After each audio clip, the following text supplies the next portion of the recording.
ഒരു 100 മതങ്ങളുണ്ടെങ്കിൽ ഒരു വിശ്വാസി അതിൽ 99 നിരാകരിച്ച് ഒരെണ്ണത്തിൽ വിശ്വസിക്കും. ഈ ഏത്യസ്റ്റ് ചെയ്യുന്നത് ആ 100നെയും നിരാകരിച്ച് അങ്ങനെ ഒരു സംഭവം ഇല്ല എന്ന് പറയും. അപ്പം നമ്മളൊരു സമൂഹത്തിൽ ജീവിക്കുന്ന നിലയിൽ നമുക്കെല്ലാം അറിയാം, നമ്മൾ പല മതത്തിൽ വിശ്വസിക്കുന്നവരും അങ്ങനെ പല ദൈവത്തിൽ വിശ്വസിക്കുന്നവരാണ്. അപ്പം ഞാനൊരു ക്രിസ്ത്യാനാണ് അല്ലെങ്കിൽ ഹിന്ദു ആണ്. അപ്പം എന്ന നിലയിൽ ഞാൻ മറ്റു മതങ്ങളെ എങ്ങനെയാണ് നോക്കിക്കാണുന്നത്, അല്ലെങ്കിൽ അവരുടെ വിശ്വാസത്തെ ഞാൻ എങ്ങനെയാണ് നോക്കിക്കാണുന്നത്? That's A very relevant question. അതിന് ഒരു സിമ്പിൾ ഉത്തരമുണ്ട്. വളരെ പ്രധാനപ്പെട്ട ചോദ്യമാണെങ്കിലും അതിന് വളരെ സിമ്പിളായൊരു ഉത്തരമാണ്. അത് ഈശോയിലേക്ക് നോക്കുക.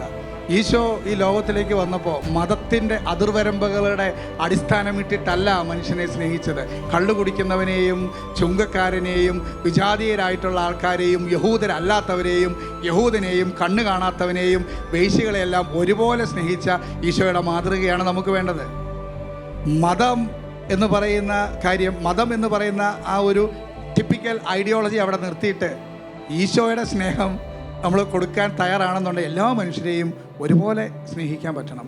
ആകെ അതിനകത്തൊരു ക്ലാരിഫിക്കേഷൻ ഇത്രേ ഉള്ളൂ: പാപത്തെ വെറുക്കുക, പാപിയെ സ്നേഹിക്കുക. പാപത്തെ വെറുക്കുക, പാപിയെ സ്നേഹിക്കുക.